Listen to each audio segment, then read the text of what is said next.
Buenas tardes, bienvenidos a una nueva Open Class de la Facultad de Ciencias de la Salud. Esta tarde contamos con el doctor Guillermo Rodríguez Maruri, que es médico rehabilitador y especialista en ecografía musculoesquelética.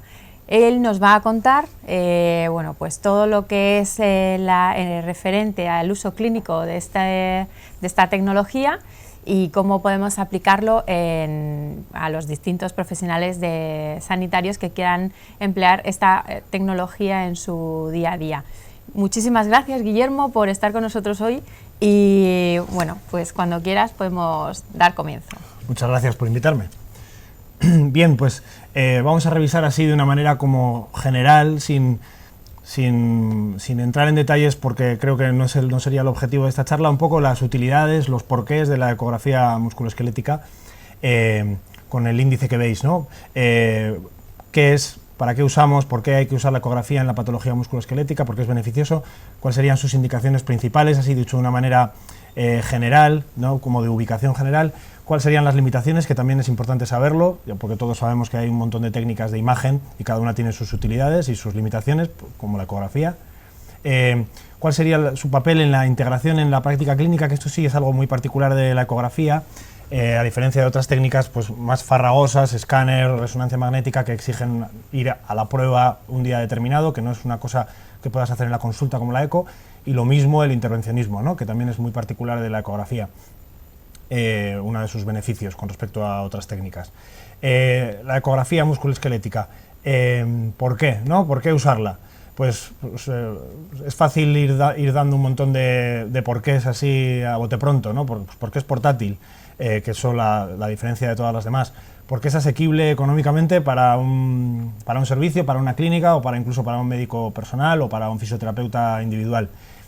Porque es inocua y con sentido de la responsabilidad se puede aprender sin dañar, ¿no? No tiene radiación, por ejemplo, como podría tener el escáner o la radiografía simple.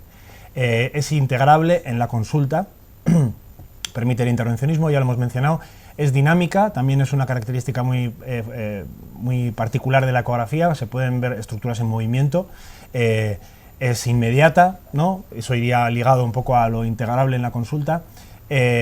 Puede servir como herramienta de seguimiento en la consulta, no solo de diagnóstico puntual, refuerza al paciente, se lo enseñas en el momento, puedes usarlo para demostrar que tu terapia está siendo efectiva o que lo que ves verdaderamente lo estás viendo y se lo explicas en el momento al paciente. Muy bien, a ver, pasamos diapositiva. ¿Cuáles serían sus indicaciones principales? Perdón. Así dicho de una manera que se podría decir incluso hasta campechana, ¿no? Pues que lógicamente las estructuras superficiales son más sencillas de ver que las estructuras profundas. Eso es de perogrullo, ¿no? Pero rápidamente cuando tú tienes un paciente con un problema de hombro o de codo, pues sabes que le pones el ecógrafo y vas a ver rápidamente lo que quieres. En cambio, si es algo más en el muslo, un músculo profundo, pues igual no vas tan rápido porque no tienes tiempo y además sabes que igual no lo encuentras, ¿no? Así que, en honor a la verdad superficial, mejor. Lo mismo, trayectos anatómicos nobles, que llamo, pues no es lo mismo un tendón superficial, longitudinal, como por ejemplo el Aquiles, que sería lo primero que se debería enseñar, por ejemplo, a alguien que empieza a ver tendones, que tendones más complicados como el tibial posterior, como el bíceps braquial, tendones muy complejos, incluso algunos cuyas hay partes de su estructura que no se ven.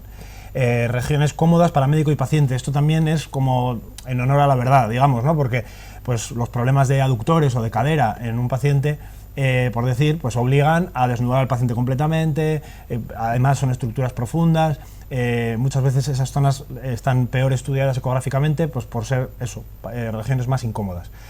Y lo mismo, zonas de relevancia clínica, a veces ves muy bien algo que no tiene mucha relevancia, por ejemplo la musculatura del antebrazo o del brazo, no hay roturas musculares, si estamos hablando de patología musculoesquelética, Monda y Lironda, si por ejemplo fuera parálisis cerebral, pues sí tendría interés, ¿no? Pero es muy bonito saberse muchos músculos del antebrazo, pero no tiene mucha relevancia clínica. Ejemplos así sueltos, eso sería el tendón rotuliano, como veis en un corte longitudinal, el ecógrafo a la izquierda, la línea gris, y a la derecha vemos un tendón que es fácil de identificar, aunque uno no sepa nada de ecografía, ¿no? Esa estructura fibrilar, como si fuera una autopista de rayas señalada por la flecha roja, que llega a esa línea blanca, que es la tuberosidad tibial anterior. Eso es fácil de interpretar. Esto sería lo mismo en un eje corto. También pienso relativamente fácil de interpretar de primeras. Cambiar el ecógrafo a 90 grados y ponerlo sobre la tuberosidad tibial anterior. Eso que vemos encima señalado por la flecha roja es el tendón y abajo la línea blanca la tuberosidad tibial. Estos serían músculos de la pantorrilla, ¿no? El tríceps sural. Colocado el ecógrafo en la pantorrilla como en la imagen de la izquierda, se ve el gastrocnemio medial en este caso y el sóleo debajo. Vemos hay diferencias, se ve que por ejemplo el sóleo, si veis la escala a la derecha de la regla, el sóleo está a 3 centímetros, ¿no? A partir de 1,5, 3, es más difícil de ver, en cambio el gastrocnemio medial pues es mucho más sencillo de ver por superficial y además es el que se rompe con mayor frecuencia, en eso tenemos suerte. Musculatura más profunda no siempre no se ve o no siempre es un problema, ¿no? A veces en determinadas personas, con un equipo bueno, en una persona que no tenga mucha capa adiposa, por ejemplo, podemos ver hasta musculatura muy profunda, como es en este caso, ¿no? Que vemos el tendón de Aquiles arriba del todo, la S del sóleo, el flexor alucis longus abajo y abajo la línea blanca que sería la tibia. O sea, ahí vemos todos los pisos de músculos de la pantorrilla. Otras estructuras que se ven de maravilla, pues por ejemplo, algunos cartílagos, no todos, pero sí algunos. Ya veis, el cartílago del surco troclear, puedes descartar que haya lesiones, descartar que esté indemne, homogéneo, como es en este caso, por ejemplo. Información rápida, ¿no? El líquido se ve muy bien también. El líquido se ve, pues, el líquido encapsulado se ve pues como una especie de cápsula de pequeña masa bien circunscrita negra, como es este caso, que sería un derrame de rodilla, debajo del tendón del cuádriceps y encima del hueso del fémur, ¿no? Eso es un derrame de rodilla. En eje corto lo mismo, ahí vemos el líquido señalado por la flecha roja y abajo esa línea convexa y blanca, que sería el fémur con su convexidad normal, si lo estamos viendo en un corte de eje corto. Limitaciones, pues es casi decir lo contrario de lo que acabamos de decir, ¿no? Hablar en negativo. Por ejemplo, músculo aductor mayor, pues sería lo que queda debajo, esa especie de gris difícil de definir, este gris que quedaría aquí. Aquí es fácil decir que este músculo lo ves más o menos bien, esto sería un vaso, en cambio este músculo a uno le costaría más decir, ahí no veo roturas o lo veo normal, ¿no? ¿Por qué? Porque está, fijaros, a 4 centímetros, no está mal. Entonces esa estructura limitada. Debajo del hueso, este corte de la rodilla, ¿no? Con la foto del Netter clásica, vemos cómo podemos ver el fémur, podemos ver la tibia, lo señalo de nuevo, vemos arriba el fémur, vemos abajo la tibia, esta especie de línea un poco chuchurría, pero sería el ligamento lateral interno. Esto que se mete hacia adentro sería el menisco, pero de ahí para adentro, fijaos cómo dibujando lo que no vemos, pues todo eso no lo vemos, ¿no? No vemos la parte medial del menisco, que es la importante. O sea, el menisco realmente tiene mucha limitación en ecografía, la visualización del menisco, o prácticamente completa. Entonces todo eso no lo veríamos lo de fuera, el lateral interno, el muro meniscal externo, podríamos ver quistes meniscales o parameniscitis, pero limitado. Otras estructuras, digamos, limitaciones de la ecografía, pues podría ser, esto es un ligamento, ¿no? Ligamento peroneo calcáneo. Si os fijáis, las flechas amarillas, se intuye un recorrido ligamentoso en este caso, que podría ser tendinoso, porque se parecen muchas veces los ligamentos y los tendones, pero con esta forma como de hamaca, que hace que aquí el tendón se vea negro y que aquí también se vea medio negro, que solo vemos el tendón con la estructura normal en el medio, donde la flecha roja. Eso es la anisotropía, que supongo que muchos conoceréis, y eso pasa en estructuras con recorridos innobles, como os decía, ¿no? Pues algunas estructuras te engañan, te dificultan y es difícil aseverar lesiones. Sobre la integración en la práctica diaria, esto me parece quizá lo más interesante, un poco por ideas, por la idea conceptual que tiene, que veo que hablando con otros compañeros es uno de los caballos de batalla. Yo no sé cómo usarla, cuándo usarla, a veces me entorpece en la consulta, hay mucho oficio, yo creo, hay alrededor de eso para que sea una herramienta de ayuda y no que te incordie, ¿no? Entonces, estos 5 pasos enumeran un poco una anamnesis o una entrevista clínica clásica, ¿no? El paciente entra, le haces unas preguntas clave, dónde le duele, desde cuándo, a qué lo atribuye, ¿no? Lo de siempre, le haces unas maniobras, con eso elaboras una sospecha diagnóstica clínica, una sospecha clínica clásica, digamos, ¿no? Sin imágenes, solo con anamnesis y exploración. Tras esto, haces la ecografía, eso es lo que hago yo, lo que intento. Voy a la ecografía a buscar lo que creo que tiene, ¿no? En el paso 3 he sospechado y luego voy a la 4 a ver si efectivamente tiene lo que yo creo que tiene.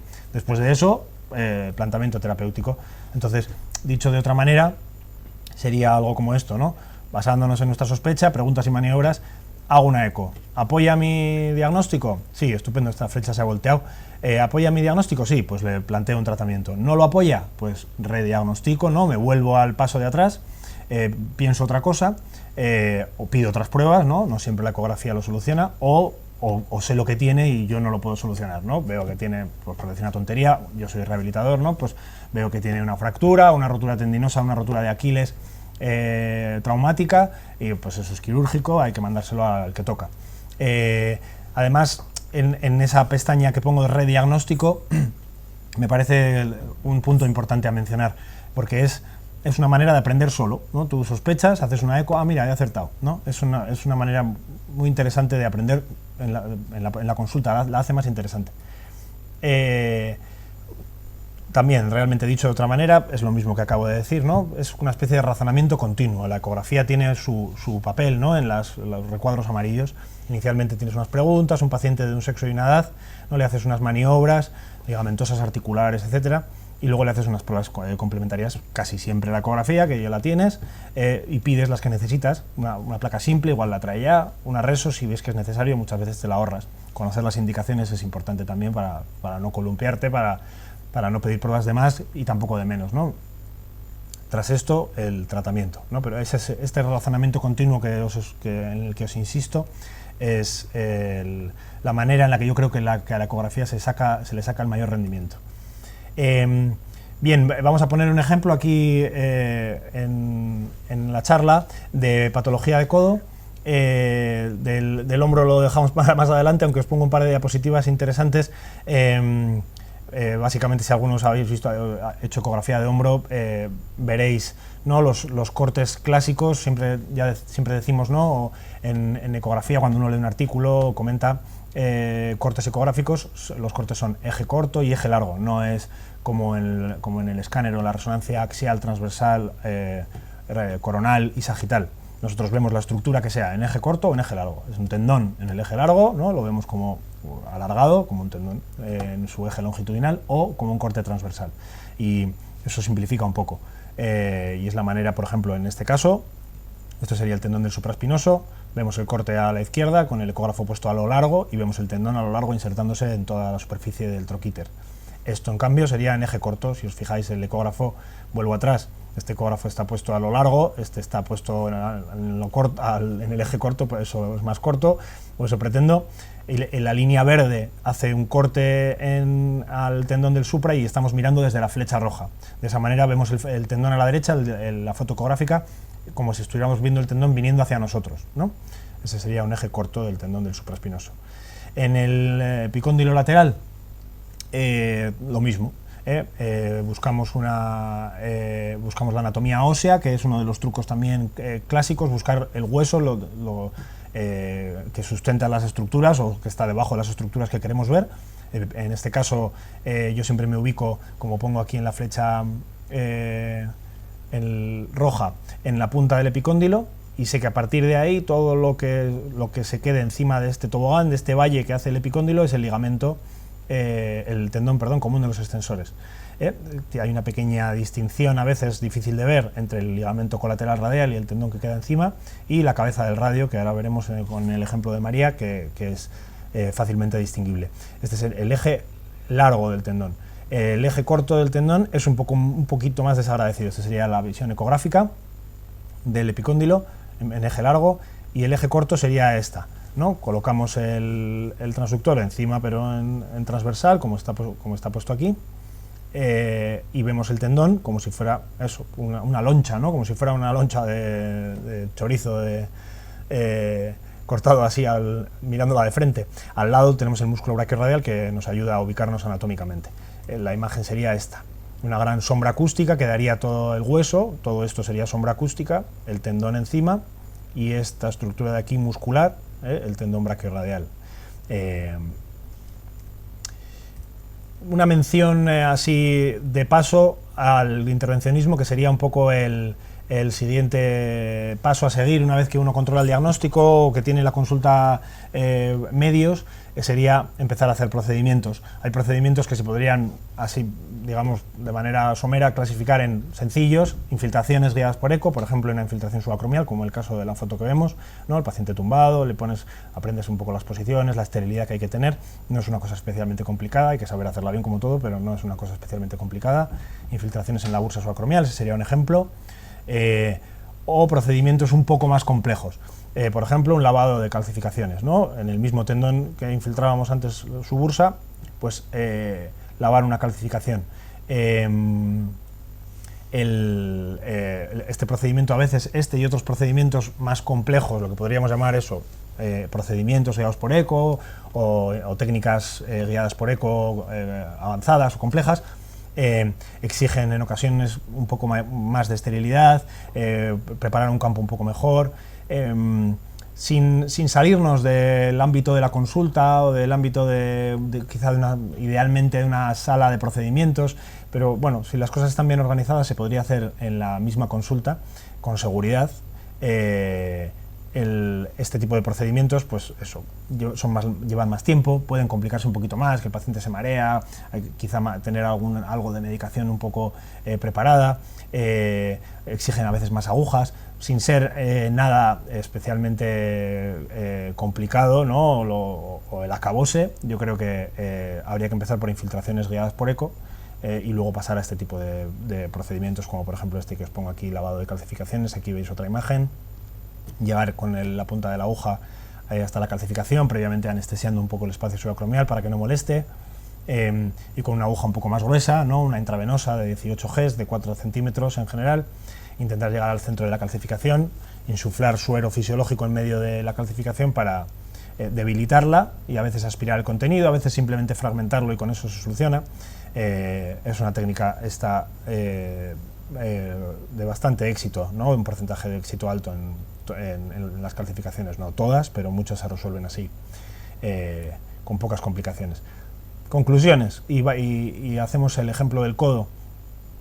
Podría decirse que es importante conocer tanto las indicaciones como las limitaciones de la ecografía musculoesquelética y de esa manera extraer la mayor rentabilidad a su uso, al aparato que uno tiene. Hay gente que tiene sondas mejores, peores, entonces sabes que, oye, yo con mi sonda sé que esto no lo veo bien, pues bueno, pues ya está, pues eso tú sabes que no lo buscas, ¿no?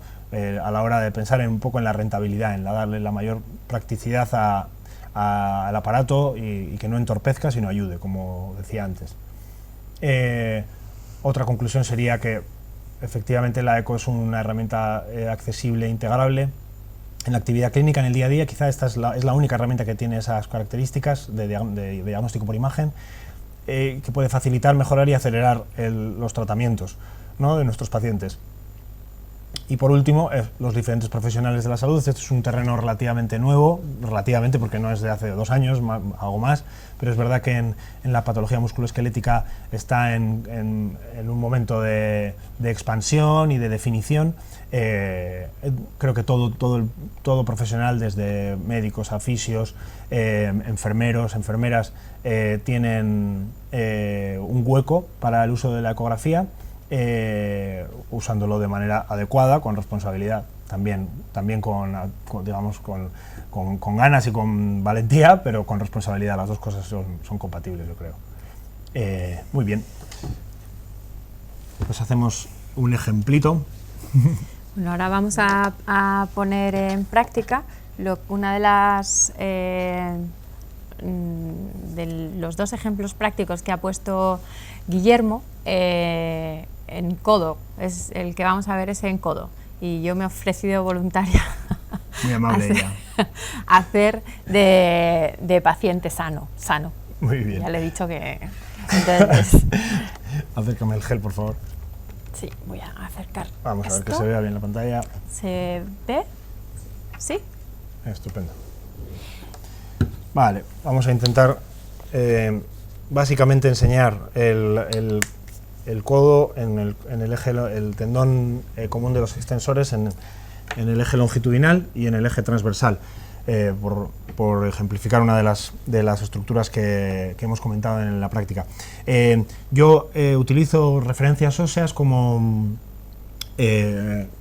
truco para llegar rápido. Todo el mundo llega a la estructura más o menos rápidamente, ¿no? Es cuestión de al final echarle un poco de maña, pero si ya tienes algún truco para llegar rápidamente a ellas, pues mejor. En este caso es fácil tocar el epicóndilo, ¿no? Uno palpa la punta del epicóndilo y sabe que de ahí un poquito hacia adelante, si palpas un huequito, aparece otro hueso, sabes que eso es el radio. Entonces, más o menos ahí y en el eje largo del brazo tienes que ponerte, y estarás encima del epicóndilo, luego haces sus ajustes finos. Entonces, cojo una punta del ecógrafo, clank, la engancho ahí, sé que tengo el epicóndilo a la izquierda, ajusto la imagen del ecógrafo justo para ver a la izquierda, veis el valle del que os comentaba, y ahora me queda intentar buscar en la parte derecha de la pantalla esa imagen característica del radio, ¿no? Con esa forma que tiene del cuello y la cabeza del radio. Una vez que tengo esa anatomía ósea tan característica, inconfundible, pues busco las estructuras que están encima, únicamente el tendón común de los extensores. Y lo evalúo, ¿no? Yo digo también de manera, me gusta simplificar, aunque por supuesto todo es complejo, ¿no? Y todo se puede sofisticar, pero es verdad que hay en cierto modo, algunas cosas son sencillas y como tal hay que explicarlas. Visto un tendón, vistos todos, ¿no? Visto un tendón patológico, las características, muchas de ellas, son comunes. En este caso, ya hemos cogido muy bien la imagen, vemos, le doy a congelar, vemos claramente el epicóndilo, parte del húmero, la articulación y la cabeza del radio. Toda esta estructura que queda encima es el tendón común de los extensores. Que vemos una fibrilaridad correcta, ¿no? El patrón fibrilar que tienen que tener los tendones es correcto. No vemos irregularidades en la cortical, no vemos osteofitos o las pequeñas irregularidades que vemos a veces en artrosis o osteofitos de tracción que llaman. Tiene muchos nombres, pero lo vemos perfecto. No vemos imágenes focales de lesión estructural, ¿no? Lesiones focales o un engrosamiento difuso del tendón o una hipoecogenicidad difusa del tendón, ¿no? Lo vemos perfecto. Es más difícil, como os decía, diferenciar quizá dónde acaba el tendón y dónde empieza el ligamento colateral del radio, ¿no? Colateral radial. El ligamento colateral está pegado a la articulación y probablemente esa línea sea la que diferencia el ligamento del tendón. El tendón en parte se inserta en el propio ligamento, así que realmente esa distinción es que no es tal, ¿no? Bien, ese sería el eje largo. Por demostrar también así de una manera fácil una maniobra dinámica, si nos ponemos, fijaros, sobre la cabeza del radio, centrándonos un poco más en el radio y menos en el epicóndilo que dejaríamos atrás, le pedimos a María que haga un movimiento de pronosupinación lento. Y si os fijáis, eso expone un poco toda la superficie articular del radio y toda la cabeza, que es una de las patologías frecuentes, tanto aguda como luego crónica en consultas de rehabilitación, como puedo ver yo. Lesiones de cabeza radial, secuelas artrósicas de cabeza radial, pues es una manera de verlo, ¿no? Vale. Ese sería el eje largo. Veis que no parece especialmente complicado. Si nos colocamos en el eje corto, tenemos que buscar esa imagen que os he enseñado antes, ¿no? Sería, siguiendo la filosofía que yo os mencionaba, busco el epicóndilo, palpo el epicóndilo ahí y coloco el ecógrafo encima. Si os fijáis, ahí aparece un hueso arriba del todo, que no me permite ver nada, ¿no? Toda la pantalla está en negro por la sombra acústica que hace el hueso. Entonces, desde ahí, lentamente, voy descendiendo un poco. Y al descender, encima de ese hueso, de esa línea hiperecoica, que es el epicóndilo, aparece una estructura, ¿no? Más o menos ovalada, ¿no? Y con un patrón puntiforme que decimos. Eso es el tendón común de los extensores. Si vuelvo hacia arriba, como el camino, desando el camino, vuelvo a la parte del epicóndilo, más el cenit del epicóndilo, donde no hay tendón, y de ahí vuelvo a bajar. Esos barridos son los que yo hago generalmente para ir objetivando un poco la indemnidad del tendón. Si os fijáis a la derecha del tendón, hay como dos estructuras musculares, esta pequeñita y esta más grande. Esos son los dos músculos que quedan más palmares al tendón común de los extensores, que se insertan un poco más arriba en el húmero, que serían el extensor radial largo del carpo y el brachiorradial. Volviendo al tendón, vuelvo a ir, voy hacia abajo, desde la parte epicondilia, que es plana, como una pequeña llanura ósea, y si voy yendo hacia abajo, llega un momento en el que desaparece el hueso, eso es la interlínea articular, ¿no? Aquí no hay nada ahora, eso es la interlínea articular, y si sigo un poco hacia abajo, aparece una estructura ya más convexa. ¿Qué es eso? Pues la cabeza del radio que hemos visto antes. Le podemos pedir a María también que haga el movimiento de pronosupinación, y si os fijáis, lo mismo, se mueve, ¿no? Encima le quedaría todavía el tendón. Entonces, esa es una exploración, puedes ver la relación entre el tendón y el hueso, entre el tendón y el epicóndilo aquí arriba, he vuelto hacia arriba, ¿no? Y también es una manera de saber dónde está. Si yo estoy en el epicóndilo, en la parte humeral, ¿no? en el epicóndilo propiamente dicho, y le pido a María que mueva, ahí se ve que se mueve un poco, bailotea la imagen, pero no se mueve como si voy hacia abajo al radio y veo claramente que se está moviendo, ¿no? Esto aquí es un poco perogrullada, cualquiera sabe dónde está porque esto es muy convexo y esto es muy plano, ¿no? Pero en otras zonas es de mucha ayuda este tipo de truquillos. Así que de esta manera, pues bueno, tenemos como muy bien chequeado todo el tendón epicondilio y lo vemos ahí. En el eje largo de nuevo, barres un poquito, vas un poco hacia atrás, a posterior, un poquito hacia anterior. Este es uno de los tendones agradecidos, ¿no? Así que este sería un ejemplo. Muchas gracias, María. Muchas de nada. Mira que hay algo de papel, si no. Sí, ahora cojo. Muy bien. Bueno, ya habéis visto, bueno, la imagen la hemos intentado captar lo mejor posible. Cómo bueno, se puede utilizar esta herramienta para el diagnóstico y para la evolución de determinadas lesiones, diagnóstico a quien le corresponde hacer el diagnóstico, evolución de lesión en el caso de que sea aquella persona la encargada de llevar el paciente y la rehabilitación y el tratamiento de fisioterapia que tenga que hacer, y cómo esta herramienta nos demuestra que bueno, pues con unas pruebas que no son invasivas y que al paciente no le van a suponer mucha molestia, pueden ser bastante resolutivas y claras para que podamos tener bueno, pues ese diagnóstico y esa evolución con un seguimiento perfecto y con una tecnología. En este caso ha sido Siemens, Healthcare, quien nos ha facilitado el poder utilizar este dispositivo. A Siemens le tenemos que dar las gracias por dejarnos utilizar el Acuson P500, el portátil suyo. Es un, bueno, en otras ocasiones que hemos hecho este tipo de charlas, nos habéis solicitado qué tipo de aparatos se pueden comprar y no son, bueno, que tienen una relación calidad-precio que no está muy disparada. En este caso, Guillermo seguro que nos puede ayudar pues, a darnos determinados modelos de ecógrafos que son portátiles y que se pueden. Este se lleva en una especie de maleta y bueno, pues sí, todos el tamaño de este aparato, de este ecógrafo, es quizá el ideal, yo creo, entre portabilidad y una buena imagen, una pantalla de un tamaño aceptable y cómodo para el médico que lo está viendo y para enseñar al paciente también, etcétera. Este sería uno de los equipos a tener en cuenta, de Siemens, el Acuson P500. Otras marcas, pues Sonosite, Minray.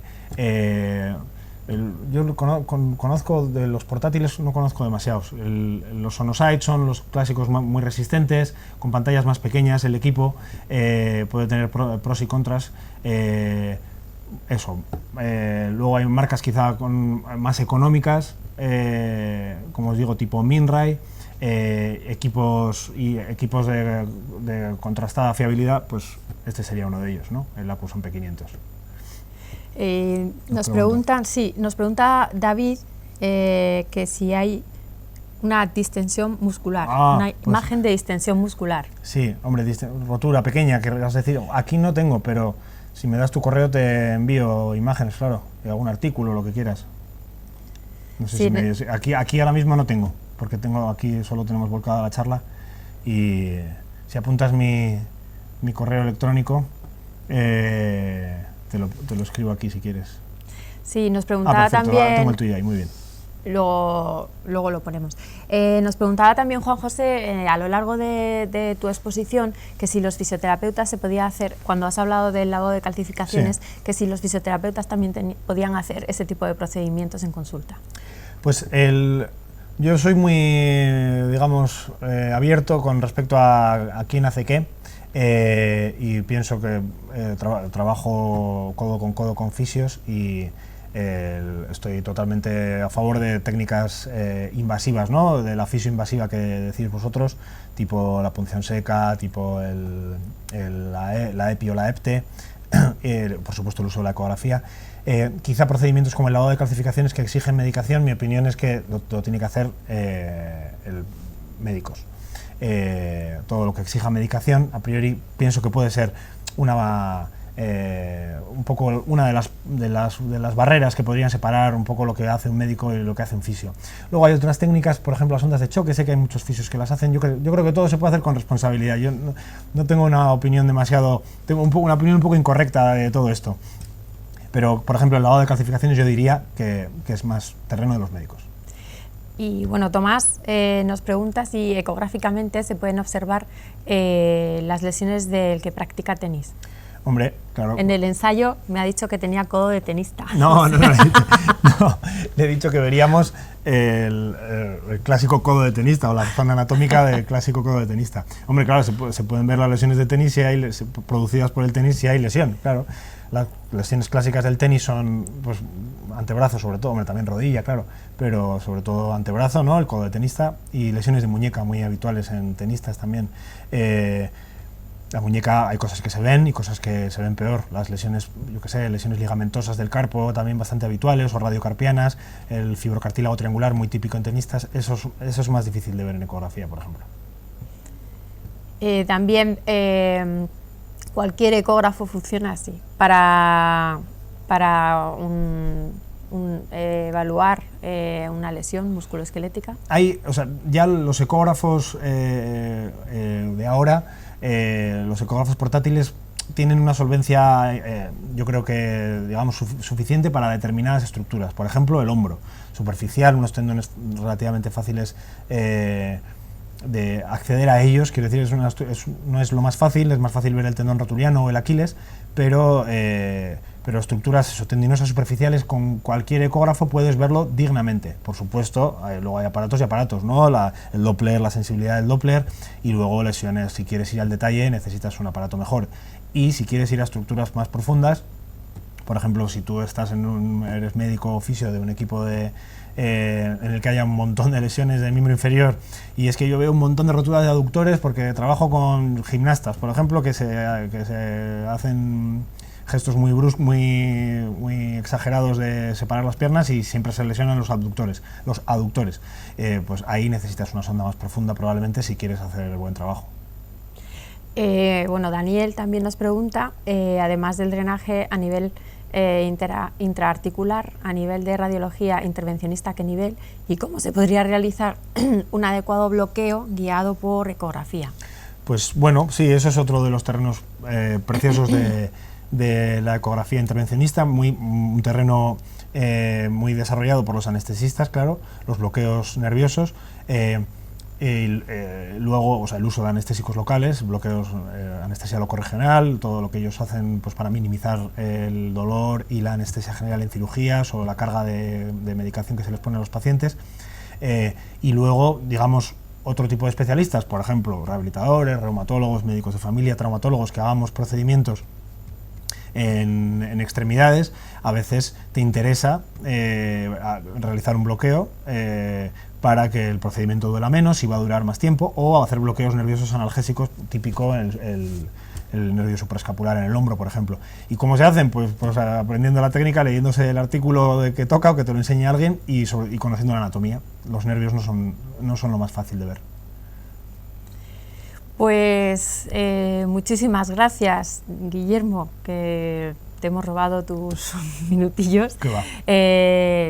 Ha sido un placer tenerte con nosotros otra vez. Esperemos contar contigo en más clases de este tipo. Siempre es muy aclarador y explicativo. Yo que soy farmacéutica y no tengo mucho conocimiento del tema de los músculos, la verdad es que viene y con su forma de explicar las cosas se entiende todo fenomenal. Gracias y bueno, estaremos en contacto y espero volver a contar contigo en otra. Muchas gracias a todos por estar ahí también. Muchas gracias.